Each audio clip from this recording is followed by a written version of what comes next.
করেন মধ্যপ্রদেশে, তাহলে ভোট চাইতে যান গুজরাটে, ভোট চাইতে যান মহারাষ্ট্রে, ভোট চাইতে যান উত্তরপ্রদেশে। বাংলার জন্য কাজ করেনি, বাংলায় আপনার কোনো ভোট নেই, বাংলায় কেন ভোট পাবে না? কিসের জন্য ভোট পাবে? বাংলাকে আপনি কিছু দেননি। আপনি বলছেন এখান থেকে এমপি হবো, প্রধানমন্ত্রী হবো, আর করবো আমি গুজরাটে। গুজু ভাইদের জন্য শুধু থাকবো, গুজু ভাই ছাড়া আর কিছু করবো না। তা গুজু ভাইদের কাছেই যান, বাংলার কাছে কেন? বাংলার মানুষের কাছে কেন? বাংলার জন্য কিছু করেন না, বাংলার মানুষের কাছে ভোট চাইতে আসবেন। বাংলা মানুষ ভোট দেবে কেন? বাংলার মানুষ আপনাকে ভোট দেবে না। আমিও আপনাদেরকে ছাড়ে দেব, একটা ভোট নষ্ট করবেন না, একটা ভোটও নষ্ট করবেন না।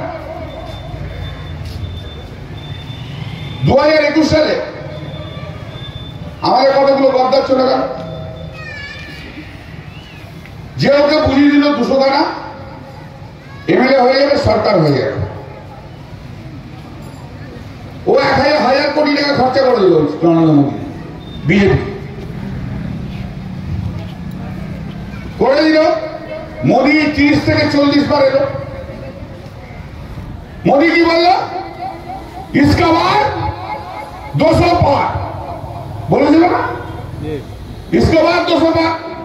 খেলা শুরু হয়ে গেল। খেলার তো অনেক রকম খেলা আছে, খেলার তো অনেক রকম খেলা। চুকির কি তো খেলা, চুকির কিনে চুর হলো 200, চুর 200, kit kit kit kit kit kit kit kit.